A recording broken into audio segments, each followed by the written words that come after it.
Vamos entonces a este tema que queremos compartir hoy. Con el tema de la droga vamos a tener dos hechos centrales, ¿no? Vamos a hablar con el doctor Carra, que es médico toxicólogo, sobre 4 o 5 aspectos puntuales de la droga que hay que conocerlos. De la droga se habla mucho, pero si uno no conoce aspectos médicos, equivoca la discusión.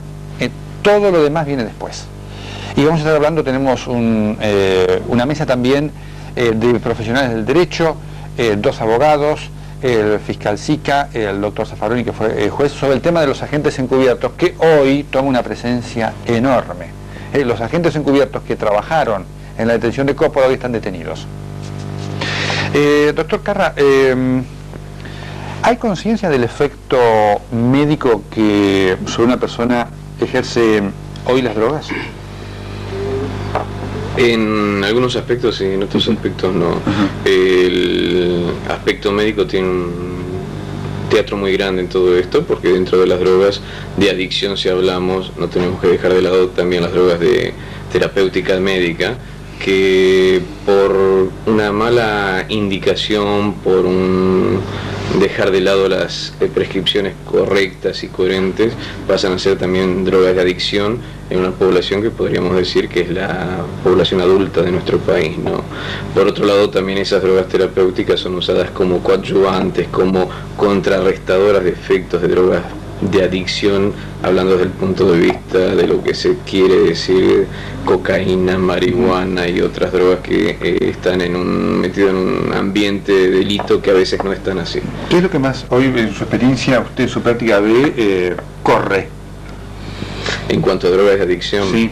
En cuanto a drogas de adicción, es muy marcada la presencia de marihuana, es muy marcada también la presencia de cocaína y es muy marcada la presencia de drogas terapéuticas distorsionadas en su uso, como ser fenciclidina, como ser benzodiazepinas, como ser opiáceos, que son drogas de una muy buena ayuda y soporte terapéutico para nosotros los médicos.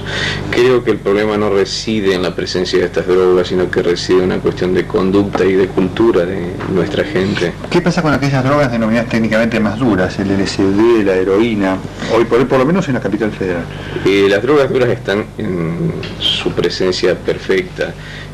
Tanto la heroína como los opiáceos ya tienen su lugar en nuestro país y lamentablemente se está preparando el terreno para que lo tengan más. O sea, hay ciertas conductas y ciertas perspectivas que permiten dilucidar de que el estímulo de drogas tipo metanfetaminas, anfetaminas, llámese con un nombre más conocido de éxtasis, están buscando un lugar y está propagándose su consumo con algunas actitudes que uno cree que no tienen nada que ver. ¿Por ejemplo?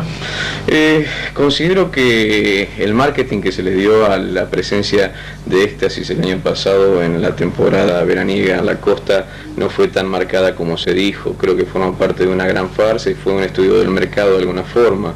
Fue una manera de ver a cuánto se puede comercializar, fue una manera de ver qué expectativas de consumo podía haber en función a, digamos, su relación con las sensaciones del placer, porque efectivamente esta metanfetamina, esta anfetamina es una droga que equipara o es semejante a los efectos de la serotonina, que es un neurotransmisor de placer, de autosatisfacción. Entonces se forma todo un marketing, toda una historia de que da un cierto tipo de placer sexual, que es de por sí algo muy atractivo y agradable, y se despierta el interés y la curiosidad de una gran cantidad de incautos, ¿no? De lo que usted ve, el afán o la actitud creciente de consumo de drogas ¿se centra en algún sector de la población específico o no respeta límites y es de distribución pareja? No, el consumo de drogas ya no respeta el más mínimo límite. Es como que se ha perdido un pacto de respeto entre delincuentes y policías, como quien diría. Hoy me llamaron casualmente por un tema de droga en un colegio de la capital federal, donde chicos de sexto y de séptimo grado van realmente dados vuelta y las maestras tienen una preocupación. Sí, efectivamente, a mí me llamó la atención en capital federal. Yo esto lo vi y lo viví en provincia, en Buenos Aires, donde encontré chicos adictos de cocaína inyectable, pero porque eran el eslabón más pequeño de una cadena de 6-7 hermanos, donde el mayor de 20-21 años ya usaba la cocaína como droga inyectable. Y como el problema de la droga en parte es un problema de conducta humana, y yo creo que hay algo más contagioso que las enfermedades infecciosas, y es esto, la conducta humana. Si no, no existirían las modas. Creo que es una de las razones más claras de por qué hay adictos tan pequeños.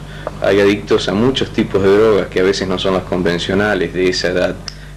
Como médico legista en la policía, yo tuve la oportunidad una vez de presenciar, o mejor dicho, hacer el peritaje a 3 chicos de 9, 10, en esa oportunidad, y 11 años, que habían brutalmente asesinado a un compañero de vivienda después de 3 horas de tortura, y en el momento no lo pude llegar a determinar, pero al año, cuando le hice una pericia en el hospital Ramos Mejía, uno de ellos, llegó a la conclusión de que había utilizado fenciclidina o polvo de ángel, que era lo que él aparte me confesó después de pasado ese trance.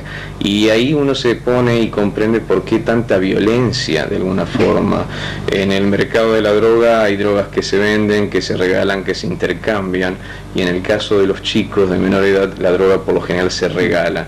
Es una idea como la de formar cofradías de pacientes para mí, o de juventudes violentas para otros, ¿no? Para la sociedad. 2 preguntas finales, doctor Carra. Primero, la población muchas veces tiene la impresión de que, bueno, cayó en la droga, ya se curará, se recuperará como si fuera de alguna enfermedad común. ¿Es así?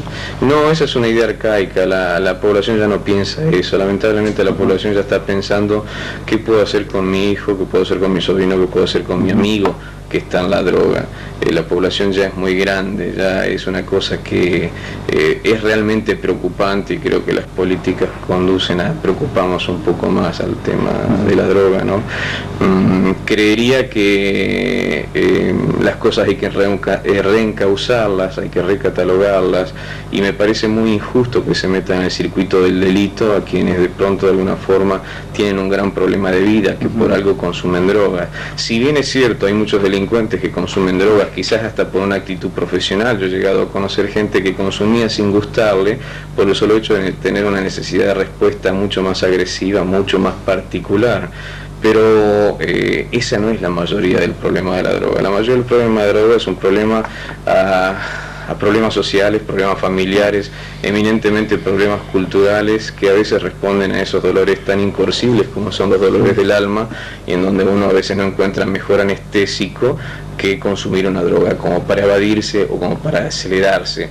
Es real de que algunas veces cuando uno consume droga puede llegar al suicidio por distintas alteraciones de su psiquis, de su conducta, pero es real que en algunos aspectos, y con esto yo no estoy haciendo para nada una apología de la droga, porque la droga mata a mis pacientes, ha matado amigos, ha matado gente de muy proximidad conmigo, mucha proximidad conmigo, pero el tema es que muchas veces la gente apela a las drogas para no matarse bruscamente, y en algunos aspectos puede llegar en algún momento esa hada madrina, esa varita mágica que lo saca del problema, pero con una consecuente e interesante cicatriz. O sea, nunca podemos decir que la droga es buena, pero en algunos aspectos mitiga dolores y abre posibilidades a que alguna vez las cosas cambien, ¿no? Doctor Carra, la última. ¿Usted observa que el país está preparado, digamos, médica, asistencialmente, desde el punto de vista de la estructura de salud, para enfrentar este problema hoy en el tratamiento y en la prevención? No, en absoluto, en lo más mínimo. Es más, las políticas, si existieron, que yo creo que realmente no existieron, han sido muy lentas. No considero que una ciudad como la de Buenos Aires, que tiene aproximadamente 33 centros asistenciales de primer orden, tenga nada más que en 2 o en 3 servicios de toxicología.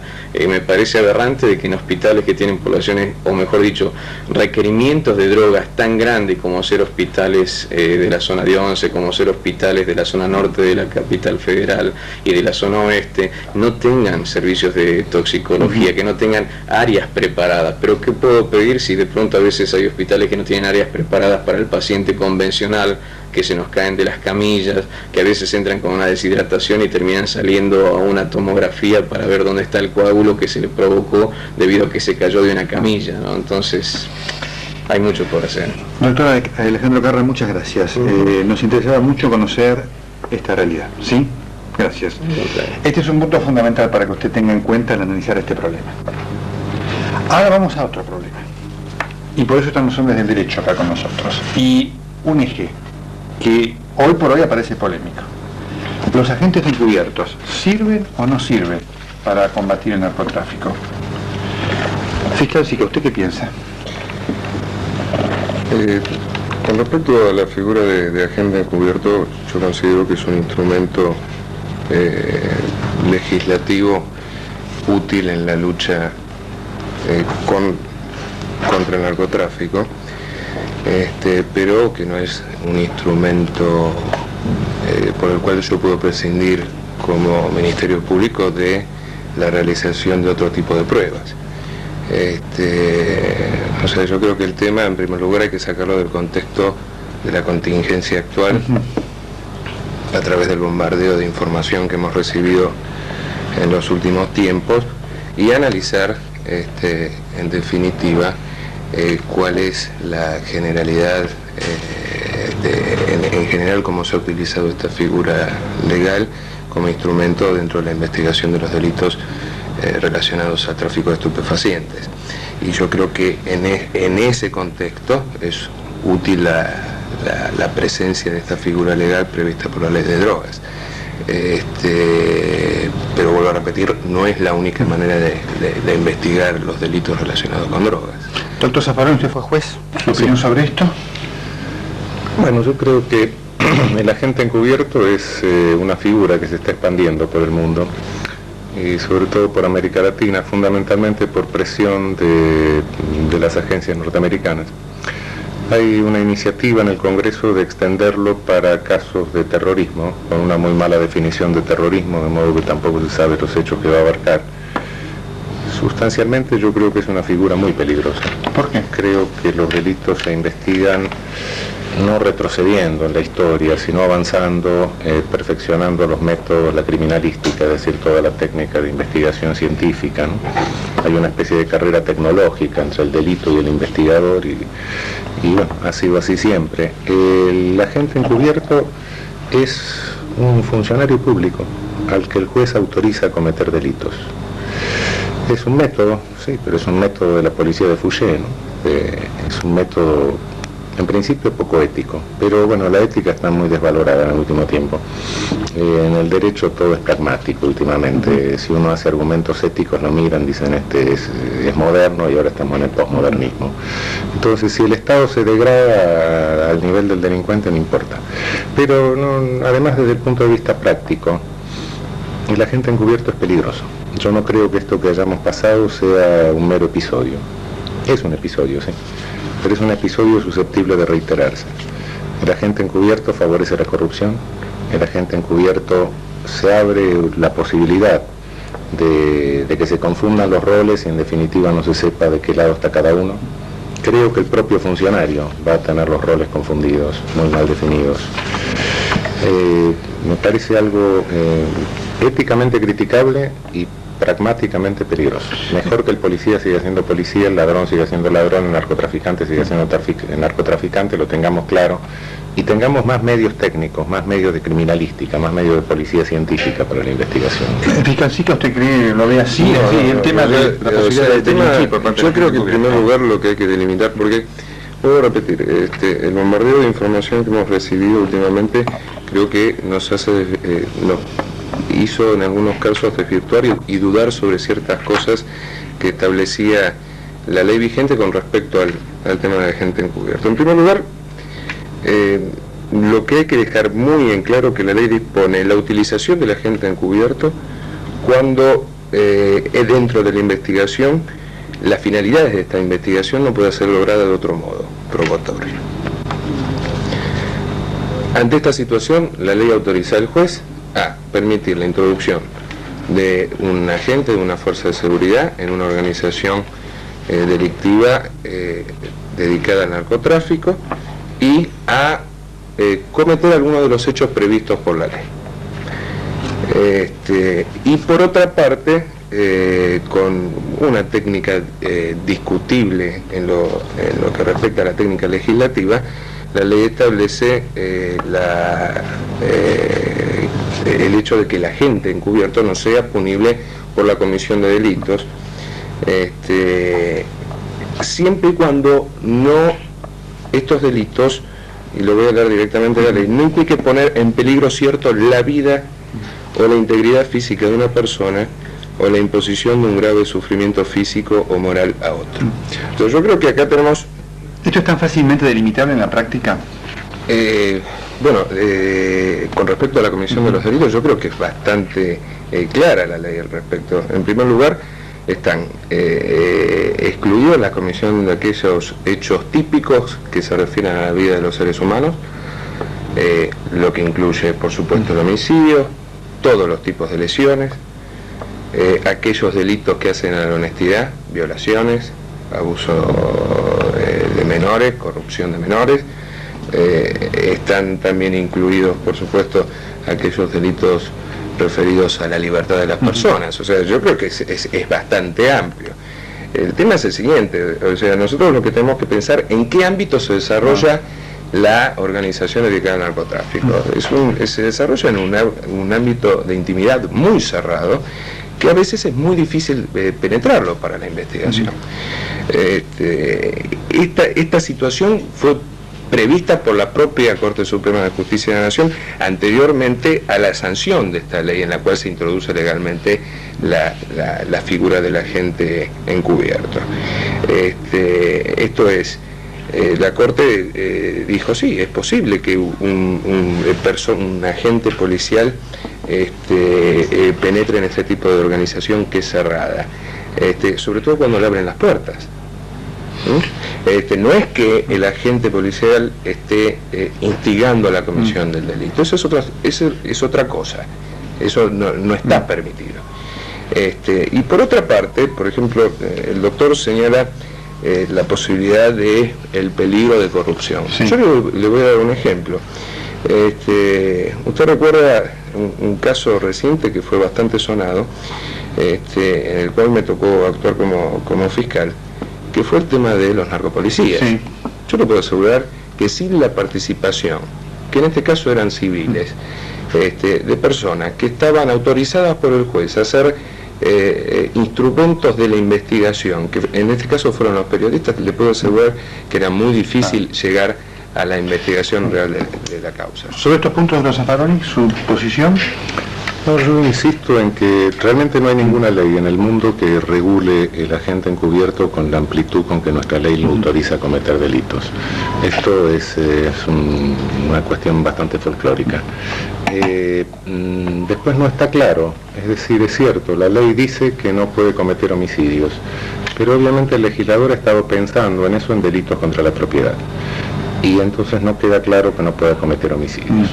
Si mañana voy manejando mi auto y aparece un agente encubierto con un revólver de juguete, yo no le voy a preguntar si es de juguete o no es de juguete en ese momento, voy a intentar defenderme legítimamente, y si se produce una situación en que la opción del hombre es matar o morir, le va a matar, y será una situación de inculpabilidad generada por la intervención, es inevitable.